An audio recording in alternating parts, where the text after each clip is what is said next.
All right, guys, we're going to get started here. Take a look at the screen for today's headlines. Take a look at the screen for today's headlines. Live on the group, too, Judah. Slowly getting our channels up and running. You confirm LinkedIn if you can, J-Dubs.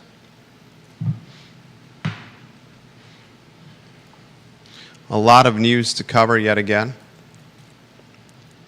We really like the deal flow news. Like and share the show. Like and share the show.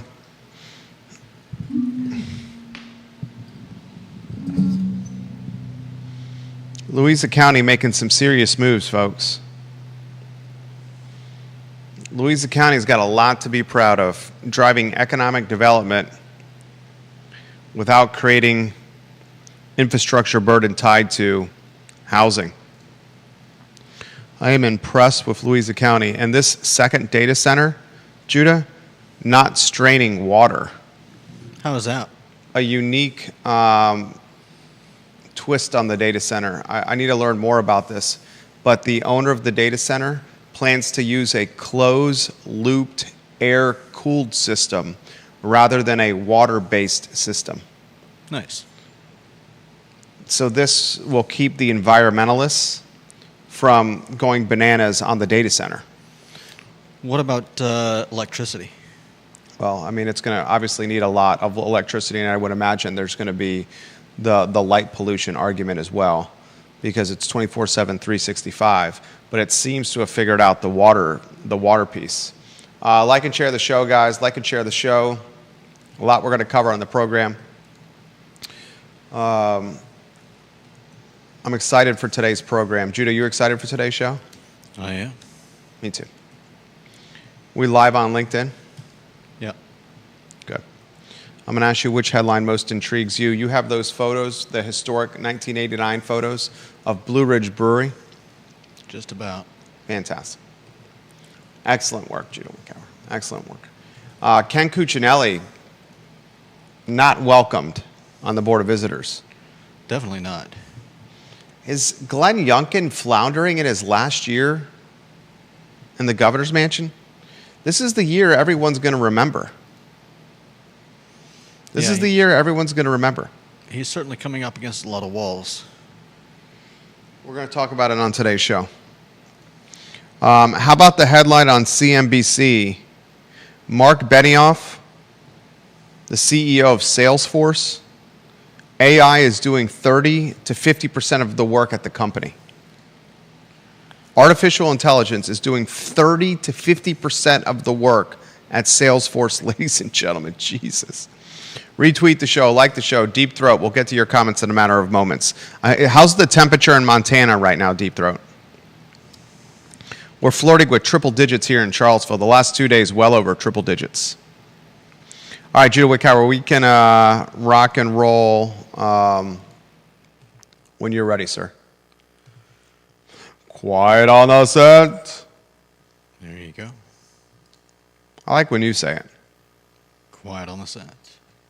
That's pretty good.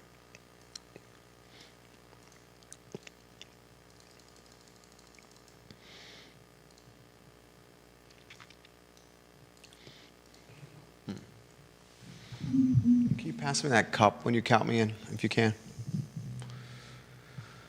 Welcome to the I Love CVille show, guys. My name is Jerry Miller. Thank you kindly for joining us on the Thursday edition of the I Love CVille show. It's great to connect with you guys through the I Love CVille network. A lot we're going to cover on the program, including, thank you very much, Judah, including Louisa County making some more economic development moves. Ladies and gentlemen, the Board of Supervisors in Louisa County, one of my buddies, Fitzgerald Barnes, a supervisor on the Louisa County Board. Fitzgerald Barnes was one of the first people more than 17 years ago who deeply encouraged me to launch a business and to pursue a company that I own, to pursue self-employment. Fitzgerald Barnes, Louisa County supervisor. At the time, he was the athletics director at Monticello High School. He is a friend and I hope he hears what I'm saying right now. We got to get Fitz back on the program. Louisa County is making moves from an economic development standpoint that, frankly speaking, should have neighboring jurisdictions, and I'm talking Albemarle County, City of Charlottesville, and others, on their knees with jealousy. Another data center for Louisa County. And this data center, the second one of merit, takes a business park that Louisa owns, 697-acre Shannon Hill Regional Business Park, which Louisa purchased, ladies and gentlemen, for $2.6 million in the year 2018. Now they dumped $29.5 million into preparing the site into boosting utility service. So they're on the hook for what? $32 million and change, 33.1 million. They just sold it for $42 million to a Colorado company. And this Colorado company is going to build a data center in Louisa, the second one, right off Interstate 64. And Louisa, just like that, is driving tax revenue for its jurisdiction without pushing the infrastructure strain tied to incremental or new housing stock. We're going to talk about that on today's show. A hell of a deal for Louisa County, and this data center is not going to strain the water supply of Louisa County. We'll tell you how on today's broadcast. We're going to talk on today's show, ladies and gentlemen, about Glenn Youngkin. Man, is the governor floundering in his final few months in office? I mean, think about what's happened in the last few months. He fired Burt Ellis. He appointed Burt Ellis and fired him. The Burt Ellis replacement, Ken Cuccinelli, is maybe the most despised Republican in the Commonwealth in the eyes of Democrats. They are fighting tooth and nail to keep him from the Board of Visitors at UVA. Youngkin directly implicated with that sextortion scandal, the gay pictures scandal that wrapped the Republican Party, a Youngkin lieutenant, and put John Reed, the candidate for lieutenant governor, in their crossfire. Phony social media accounts, a he said, she said, sex pics, leverage, all tied to Youngkin. What is going on with this man that at one time appeared extremely presidential? And how does the Youngkin floundering impact the GOP ticket in what is a critically important election year in the Commonwealth of Virginia? We'll talk about that on today's show. We'll remind you, the viewer and listener, that tomorrow is the last day to enjoy Tubby's Restaurant. We will talk on today's show about Luce Pasta, the pasta window on the downtown mall. Is this the eatery of the future in Charlottesville? We're running out of iconic restaurants. I'm going to ask you, the viewer and listener, City of Charlottesville, what are the most iconic restaurants left? Obvious ones, the White Spot. Obvious ones, Riverside Grill. We've lost Little John's again. We've lost Blue Moon Diner. We've lost Mel's. We're losing Tubby's. Thank God Jack and Jill's open after a summer break. Most iconic restaurants left in the Charlottesville area. City specifically, what are they? There's a fantastic Facebook post that's circulating on another topic. Pictures from 1989 that show the Blue Ridge Brewery on West Main Street. The first craft or micro brewery in the city of Charlottesville. We'll talk about that on the I Love CVille show. So much to cover on the program. Before I get into headlines and the rundown, Judah, before we thank Charlottesville Business Brokers and Charlottesville Sanitary Supply for being partners of the show, I do want to highlight some deal flow that's on my desk right now.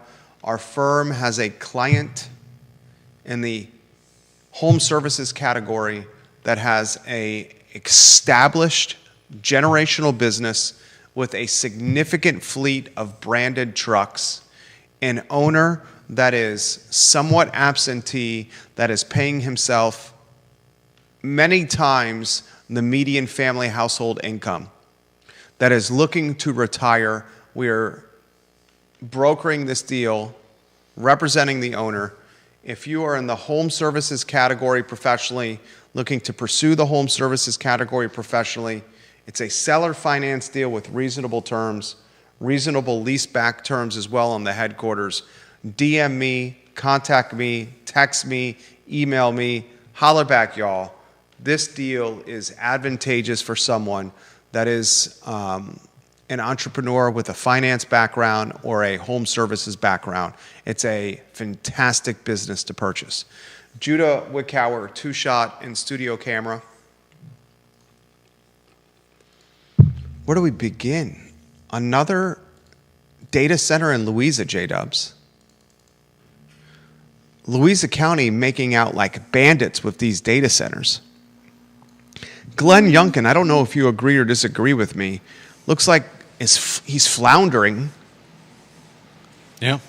You got Tubby's the last day to enjoy the iconic restaurant that's been around for a couple of generations. Yeah. Tomorrow. And then a fire sale auction happens on Saturday where everything must go. Literally a fire sale. Mm-hmm.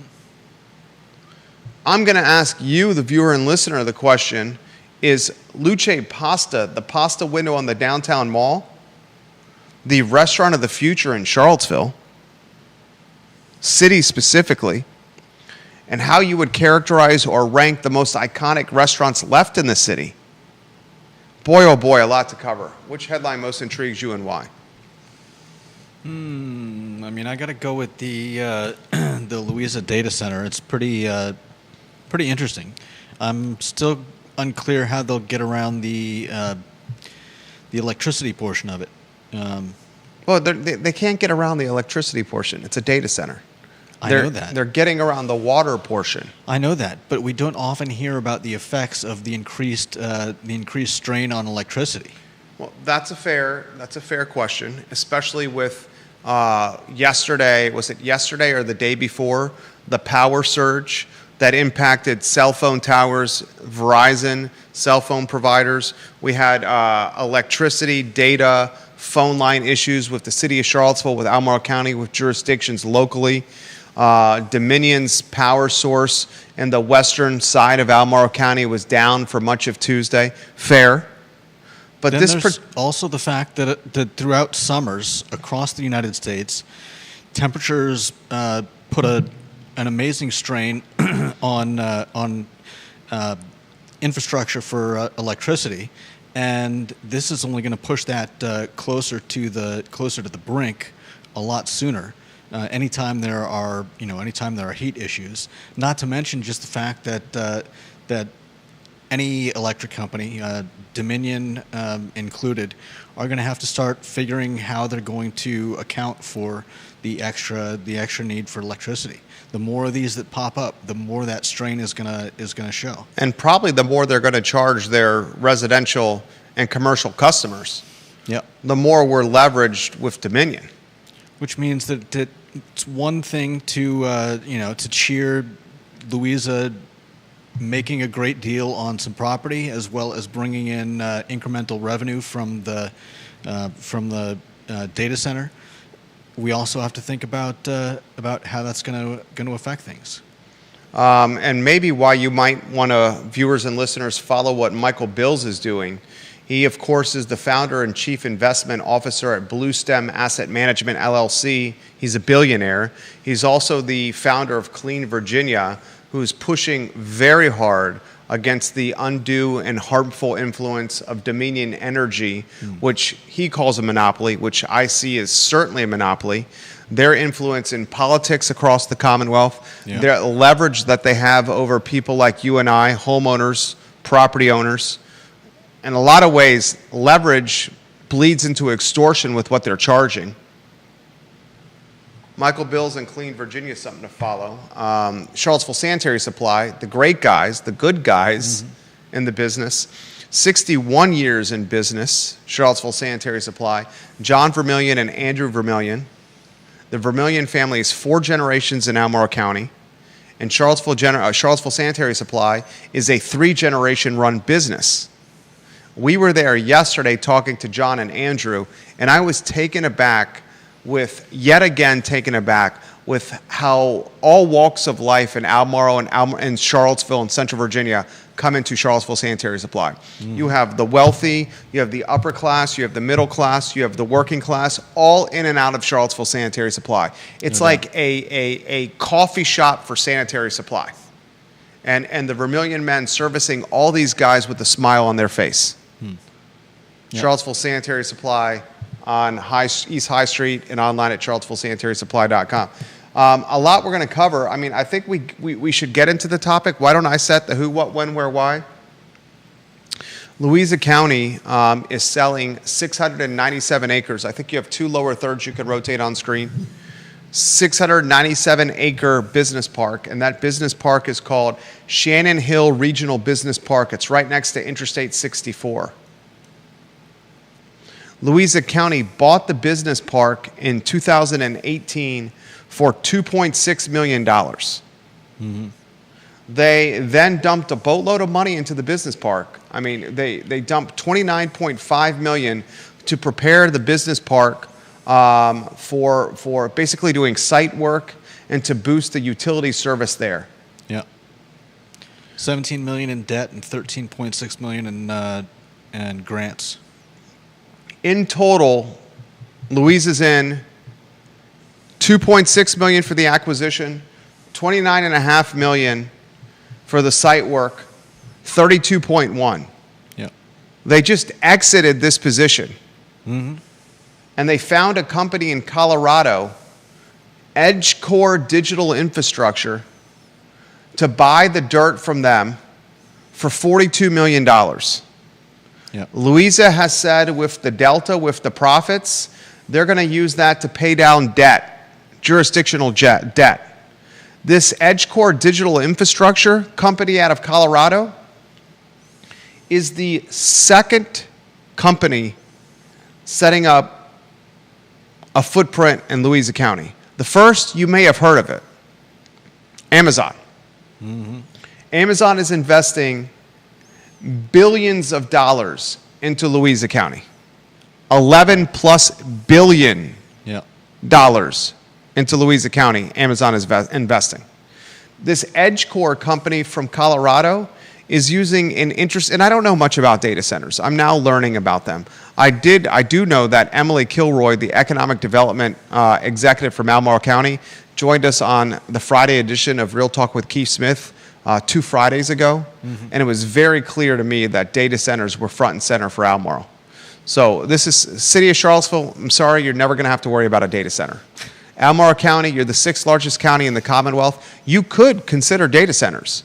I'm learning about data centers because they are everywhere. For instance, a lot of viewers and listeners don't know this. The data center epicenter of the entire world is Northern Virginia. Mm-hmm. Northern Virginia has more data centers than any place in the entire world. Yeah, because of an inter-Atlantic cable that under the ocean stretches. It comes out right at Virginia Beach. Louisa County, ladies and gentlemen, this partner EdgeCore is using a closed-looped air-cooled system rather than a water-based system. So this closed-looped air-cooled system should appease environmentalists who are first quick to point the water strain tied to data centers. Emily Kilroy of Albemarle County Economic Development basically said that a data center uses a big straw, like a drinking straw, plants that straw in the ground, and tries to drink up all the water all around it. This scenario is not that case. Mm-hmm. Now, you still have the point that Judah made, the electricity strain. And that means we go more balls deep with Dominion Electric, the Commonwealth, with Louisa, all of us. Yeah. You also have the light pollution issue. These data centers, 24/7, 365, have significant lights on around the building. I mean, because they're massive buildings. The Shannon Hill project, however, and Louise is very quick to point this out, the Shannon Hill Regional Business Park, the 697 acres, Louisa, our friends over there are saying, Jerry, there's tremendous tree buffer around this business park. So that tree buffer should really dampen or basically provide sunglasses for Louisa County residents when it comes to this light pollution. One would hope, yeah. You would hope.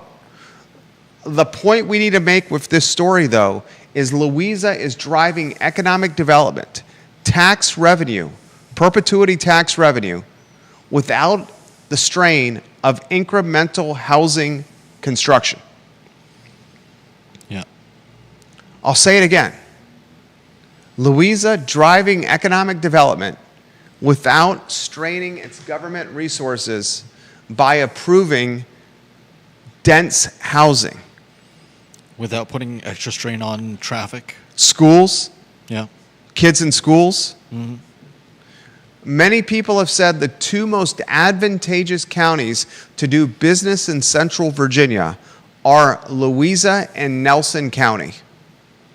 The two most advantageous. This is a big, big, big story. Let us know your thoughts, viewers and listeners. Deep Throat, who's in Montana, in Bozeman, he says he woke up, it was 45 degrees Fahrenheit. It'll get about to 80 this afternoon. Deep Throat's about 102 degrees right now. The last 2 days I got in the car, was driving around, my in-car thermometer said 108. Yeah. He says the biggest fiscal winner in economic development is capital-intensive businesses. They pay a lot of taxes, assets are taxed, and they don't bring in many new employees. High capital labor ratio, who might, as householders, cost money to the jurisdiction. That's you see what he's saying? He's saying the biggest fiscal winner is economic development in Louisa County, because you have a capital-intensive business. They pay a lot of taxes. Assets are taxed. Yeah. And they don't bring in many new employees. Not many employees tied to the data centers. This is in a lot of, I'm starting to get swayed on the data center here, as you can see here. Louisa's got this dialed in and figured out. And you know who's going to benefit from the data center revenue in Louisa? It's going to be the schools. The top line item for every jurisdiction is schools. And Louisa, I've been here 25 years. When I first got here, Louisa schools were far from impressive. Now Louisa schools significantly improved. And do you remember during COVID and the pandemic, the first school system to reopen for in-person learning, public school-wise in Central Virginia, was Doug Straley, the superintendent of Louisa County Public Schools, and Louisa's, the first to open. I also think that you're seeing this migration pattern of upper class and middle class Albemarle County, and upper class and middle class Charlottesville City being gentrified out of Charlottesville City or Albemarle County because of the cost of living, and or they're leaving Albemarle County or Charlottesville City because of the politics. You saw a lot of conservative families that thought COVID was mishandled with their kids and in-person learning leave Albemarle County and Charlottesville City, which were late to reopen for in-person learning, and then move to Louisa because they knew the importance of getting their kids back in classrooms and learning in person with their peers. The Louisa County ideology, politically, certainly red, conservative. So what you've seen over the 25 years of me being here is Albemarle County and Charlottesville City, very steep and very deeply rooted liberal and Democrat. Albemarle County and Charlottesville City, very expensive to live, cost of living even increasing even more. Albemarle County, Charlottesville City, they absolutely mismanaged COVID. and the return to in-classroom learning for students, which led to an outflux of families. Yeah. And as the population shifts in Albemarle County and Charlottesville City to more of a boomer or empty nester because they are the ones that can afford to live here, and as the school population in Albemarle County and Charlottesville City shifts more toward private school enrollment because the wealth is saturated here, you're seeing Albemarle County and Charlottesville City schools struggle or slip from a performance standpoint. And you're seeing outer county schools like Louisa, which are conservative, which open during COVID, which are more affordable to live, which are driving economic development and tax base tied to data centers, which creates trickle-over improvement for the schools because the money is on hand. Mm-hmm. You're seeing Louisa being way more appealing for a group of families, which is raising the academic standards and SOLs and KPIs for this particular school system. It's fascinating what has happened here over 25 years. 25 years ago when I first arrived here, Louisa schools, reputation terrible. Albemarle County schools, reputation phenomenal.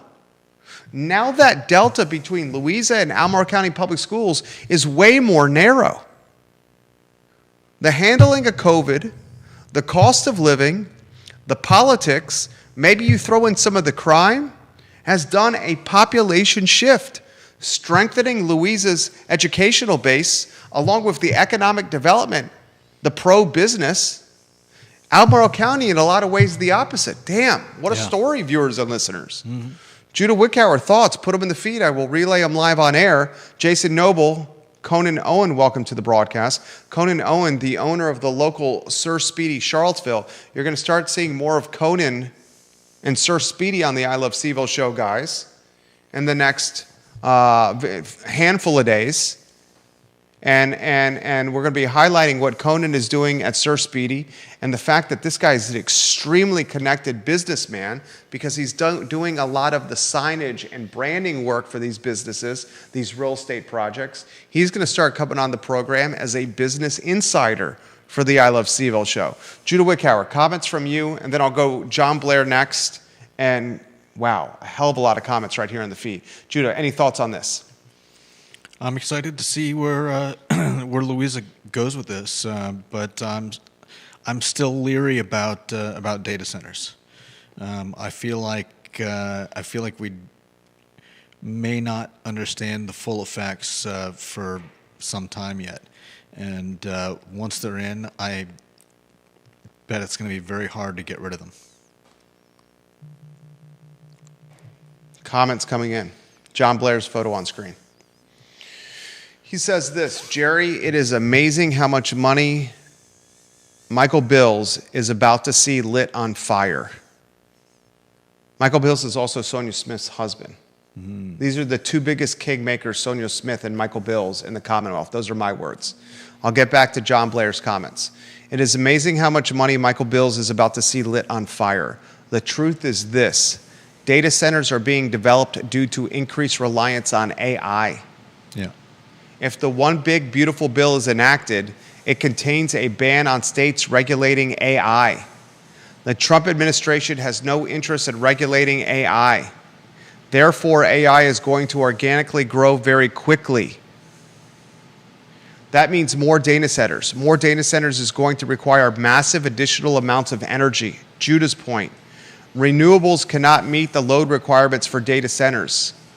Scott Sorvell and Don Scott, both Democrats, are both saying that the Virginia Clean Economy Act is going to have to be amended because renewables cannot meet the data center demand.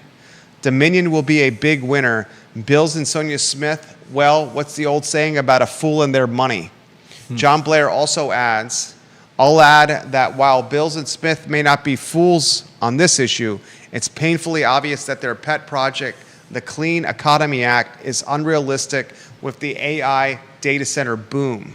I'll add some color to what John Blair is saying. And of course, John is always on point with his commentary. That's why he's number 2 in the family. Mm-hmm. Mark Benioff, the CEO of Salesforce, a story on CNBC today.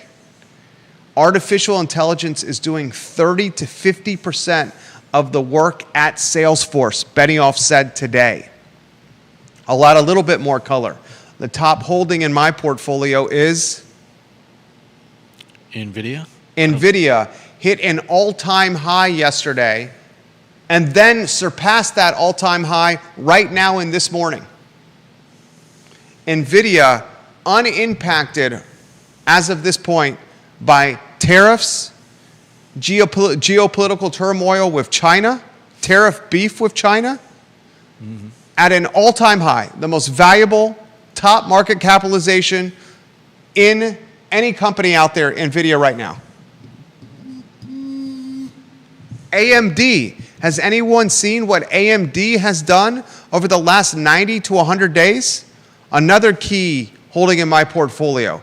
AMD over the last 90 days, 120 days, has gone from way in the red to way in the green.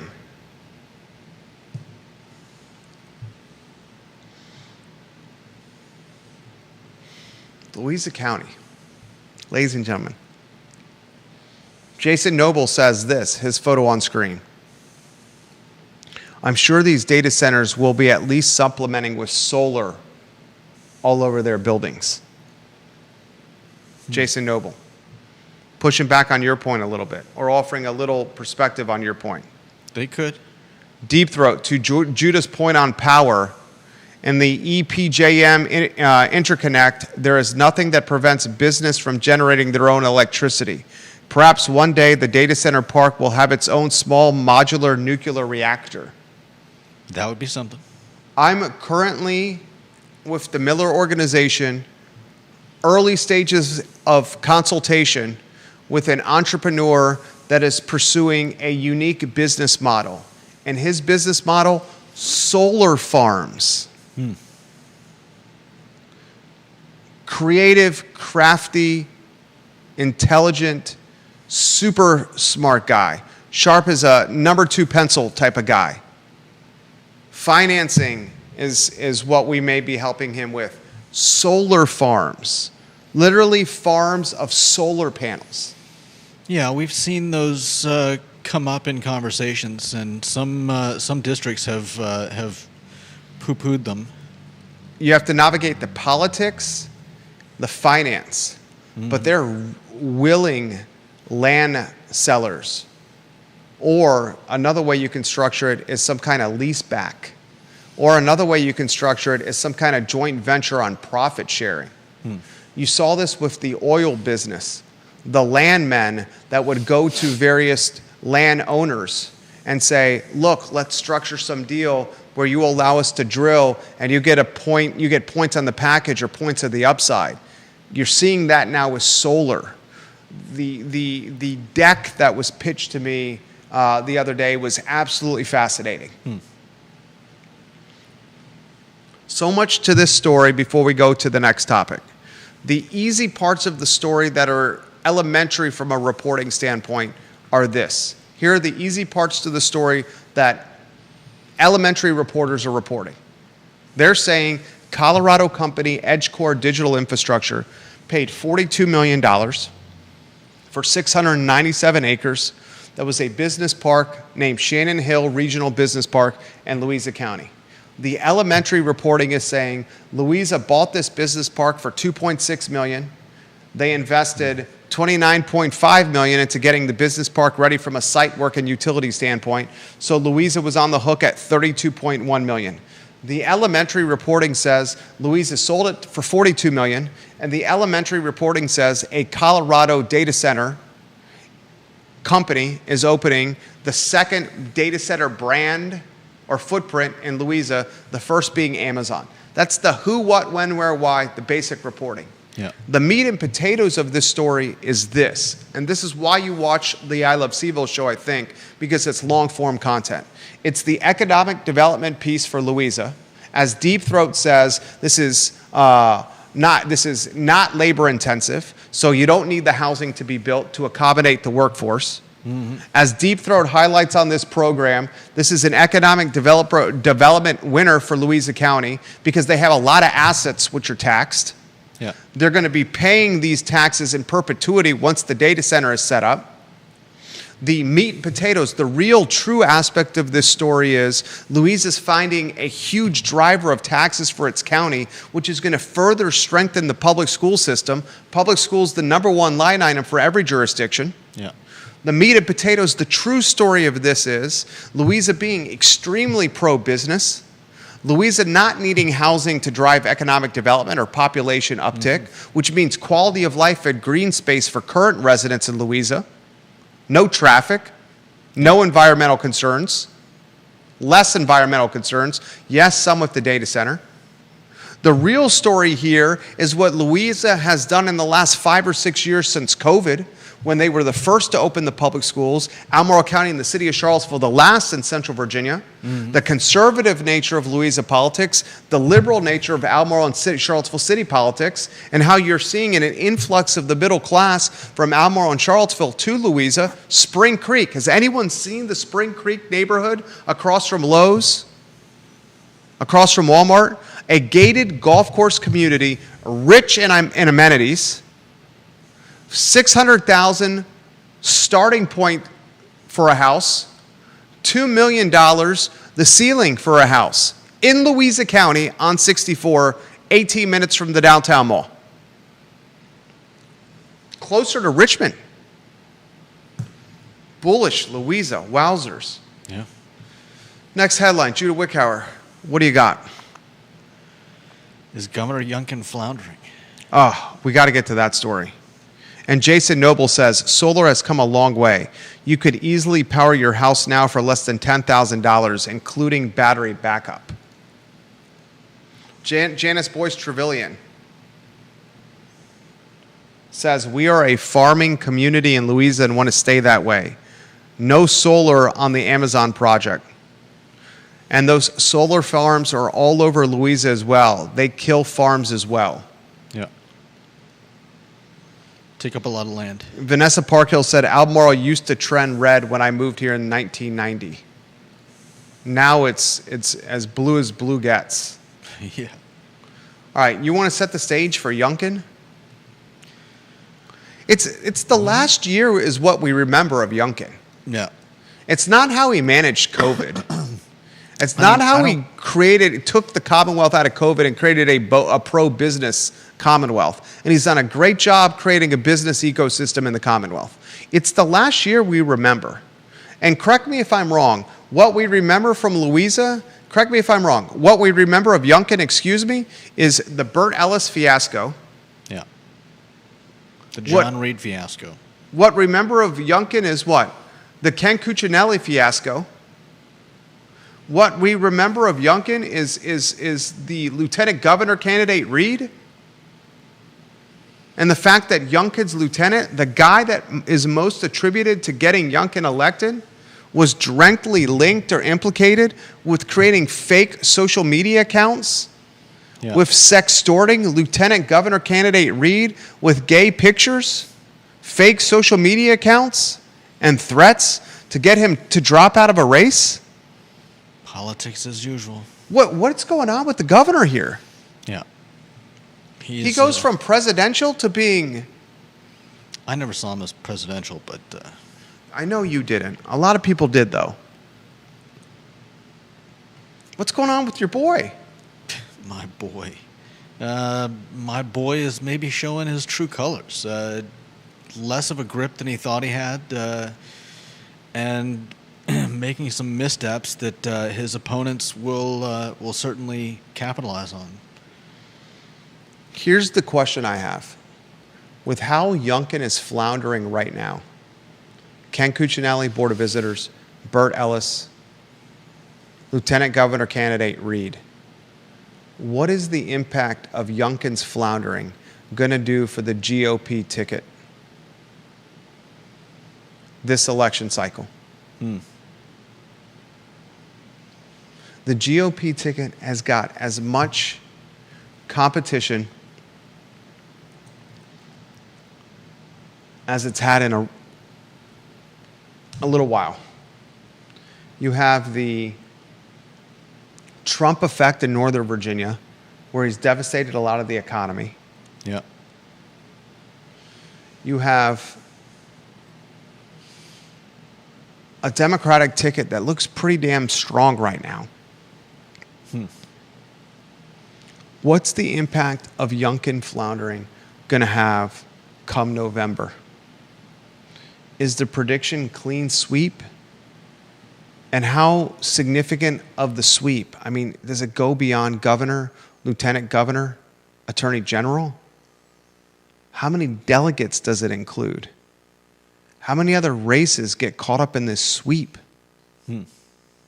At a time where Youngkin should be offering an image of confidence, Strength. an image of strength, an image of look at what I've executed, look at how I finished this term. He's instead offering an image of weakness, an image of splintering his good-looking and presidential facade. And it's the last year that people remember. The Cuccinelli thing is getting embarrassing. No doubt. Why Cuccinelli? Yeah. Why replace someone with someone just as Polarizing. yeah. Maybe more so. Like, can anyone understand the politics of firing a man you replace, firing a man that you hired, and Burt Ellis from the Board of Visitors, midterm? We're not even sure if that's ever been done before. Yeah. And replacing him with someone that's more polarizing at a time where the GOP appears weak, at a time where the Democrats have a top of the ticket that is super strong. I just don't get the politics here. Yeah. It's very curious. Next headline, Judah Wickhauer. Next up, Tubby's. I mean, this is just a sad story. Yeah. Tomorrow's the last day if you want to try Tubby's. Literally the last day, Tubby's restaurant in Delhi, which has been open since 1982. I mean, this restaurant's been open, Judah, for generations. Yeah. It's a shame it's not going to a new owner. 43 years it's been open. And tomorrow's the last day you can try Tubby's on High Street. On Saturday, an auctioneer goes into Tubby's and is legitimately doing a fire sale. A fire sale where everything in the restaurant must be sold for any price, the highest price possible. We in the year, our community in the last 12 months has lost more iconic restaurants than at any time I can remember. Rattle them off. Oh. Obviously, Tubby's, Blue Moon Diner, Moose's by the Creek, Little John's, Potbelly,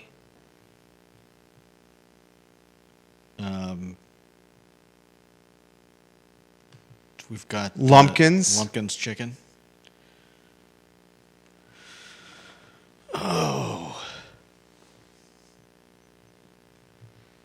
I mean, Mel's Cafe, Fox's, not too long ago as well. Tubby's, Another diner. Yeah, we've lost a lot. And for various reasons. I mean, it's not like we can say that they were all, knocked down by the economy. Tubby's, case in point. It's a shame the owner didn't try to sell the place, or maybe didn't have any luck, but it was, just retirement. I've heard different things, and I'm not one to rain on a thunderstorm. I've heard different things. I'll leave it at that. The time to sell your business is not at the time that you want to retire. The time to sell your business is when your business is doing really well. No doubt. A lot of people do it the wrong way. We've been selling a lot of these now. You sell your business when your business is doing well, not when it's time to sell it. The Tubby's story is a sad story. It's another hit on a blue-collar business that caters to working class, blue-collar customers, customers of all walks of life closing. Yeah. It's another arrow in the quiver of you have to be a big box brand or a corporately owned restaurant to survive in this market, as Judah made the argument yesterday when he referenced Shake Shack and the Chicken Salad Chick, 2 new restaurants opening in Stonefield. Mm-hmm. You wonder how long that place is going to sit vacant. You wonder how long, or the impact it has to other restaurants around there. It's a sad story.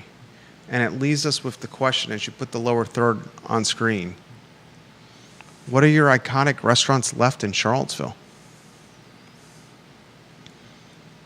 I mean, Riverside's iconic. Yep, no doubt. The White Spot's iconic. Oh, yeah. C&O. C&O and Hamilton's are iconic. Yeah. What are your iconic restaurants left? We've got a few. Rattle them off. Uh, And you know that iconic restaurants closing list that we did? You did not archive it in food and drink on the menu bar here. Because we did a list, and I can't find it by tapping food and drink on the menu bar. Did it have iconic in the title? You're saying use the search function on I Love CVille? No, I'm just asking you. Because I'm looking to find it on the food and drink portion of I Love CVille, and I don't see it. Do you have it? I need a name. I need a title. You wrote it. Okay. Was it? Explain what The iconic restaurants that have closed. Okay. It's your story. I mean, what are the 5 that are left? Viewers and listeners. Riverside. Right? White Spot. C&O. Do you put Hamilton's on that list? Iconic businesses? Yeah. Do you have the list of closed ones? Yeah. What's the title called? Or the URL? Let's see. URL is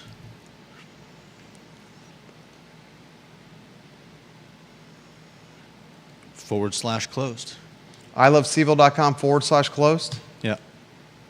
ilovecville.com/closed. Blue Moon Diner, 1. Moose's by the Creek, El Joe's Traditional Clothes, Reed's Grocery, Guadalajara, Mel's Cafe, Lumpkin's, Little John's, 10,000 Villages, End Zone Pizza, Belmont Pizza, Tubby's. Your byline on there. Can we categorize that by food and drink? Yeah, I've added it. You added it? Mm-hmm. And did you add it to the business category too? That's what it was already under. Okay. What are the ones that are iconic that are left? Georgia Gilmer, Wayside. Wayside, yeah. Good call. Dirty Nelly's. Mm-hmm. Good call, Georgia Gilmer. Rob Neal, Virginian, 100%. The second oldest restaurant. I'll put Timberlake's on there. I mean, this should be the next list you put together.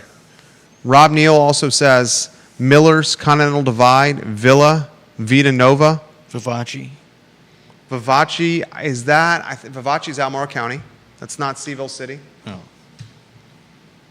I mean, if you wanted to do the most iconic restaurants left, you would go Timberlake's 1 because it's the oldest. The Virginian 2 because it's the second oldest. Probably in the 3 spot you would do Riverside or White Spot. I'll go the White Spot and the 3 spot because it's the oldest, the third oldest. I'll go Riverside in the 4th spot. Probably go C&O in the 5th spot. What do? Dirty Nelly's next. Go what? Wayside after that. Hamilton's after that. First and Main. Billy Hamilton and Kate Hamilton's. I mean, you still got a lot of them left. Miller's is iconic. Dave Matthews helps make it iconic, but Miller's is iconic just for Miller's. Continental Divide is a great call. You still got them, but goodness gracious. In the last year, the Nook, thank you, from Ball and Romer, the Nook, good call. But in the last year, I want you to realize that we're keeping track of this. It's an active list. In the last 12 months, Blue Moon Diner, Moose's by the Creek, El Joe's, Reed's, Guadalajara Restaurant, Mel's Cafe, Guadalajara Fontaine, Mel's Cafe, Lumpkins, Little John's, 10,000 Villages, Endzone Pizza, Belmont Pizza, and Tubby's in the last 12 months. And then it leads us to ask this question in our pre-production meeting. If you were creating a restaurant, is Aberdeen Barn, Vanessa Parkhill in the city of Charlottesville? I think that's Albemarle County. Is Aberdeen Barn, city of Charlottesville, or Albemarle County? Judy, do you know? I'm pretty sure that's Albemarle County. Probably is. IVN is Albemarle County. Barbara Becker Tilley says this: take a look at the price point for the restaurant's loss. Tells you all you need to know. Iconic ones like Dooner's, IVN, Hamilton, Zocalo, they remain. She's basically saying, and she's right, and other folks have made this point. Rob has made this point before. The restaurants that we are losing, I've made this point before. Deep Throat's made this point before. This is not rocket science. The restaurants that we are losing are restaurants tied to a price point of less than $20 a head. In some cases, less than $15 per person. We are losing restaurants that cater to all walks of life, but certainly cater to working class and blue collar. And as we are seeing working class and blue collar push to Waynesboro, we just talked about Louisa to start the program, to Fluvanna, to the outer counties, the businesses that cater to this clientele in Albemarle and Charlottesville and the urban ring are closing. That's why we ask this question. We asked this question in our pre-production meeting. The Luce Pasta window, a restaurant run by 2 people, where someone makes pasta and another person is taking your orders and helping expo the food, is that the restaurant of the future in the city of Charlottesville or Albemarle County? Is a takeout window the restaurant of the future? I really don't think it is, but Okay, then I'll ask you this question. If you discount, if you do not include fine dining, yeah. if you're not including fine dining, what is the restaurant of the future for Charlottesville City and Albemarle County? Not including fine dining. If you wanted to create a business model that was $20 and under a head, your restaurant concept would have to be Chinese takeout, pizza takeout, Yeah. or a takeout window. Mexican. Prove me wrong, viewers and listeners. And that right there is the cause and effect of so much in this community. And it will only worsen with a 5,000 to 8,000 person population uptick in the next 24 to 36 months. Yeah. Rob says the barn is in the city. Okay, thank you. Thank you for that. I trust his judgment on that. Aberdeen Barn is in the city. Ivy Inn and Vivace, the county, though. Georgia says Wayside 50 plus years. Unbelievable. If you haven't tried Luce Pasta, you should try it. It's very, very good. Have you tried it? You should try it. It's affordable too. You'll have leftovers. Next headline. What do you got, Wickower? Let's see. 1989. We've got some historic pics. Okay, this Facebook post is circulating on social media. Look at how cool this is. Do you have the pictures on screen? Just about. I saw this and I was like, oh, this is the coolest thing. This is like a happy story. Here we go. Blue Ridge Brewery, the first brewery in Charlottesville City. It's not open anymore. These pictures are from 1989. This is not Blue Mountain Brewery, guys. This is the first brewery in Charlottesville history, Blue Ridge Brewery. This brewery, as he's rotating the photos on screen, on West Main Street. This brewery, Judah, was where Star Hill Brewery was launched.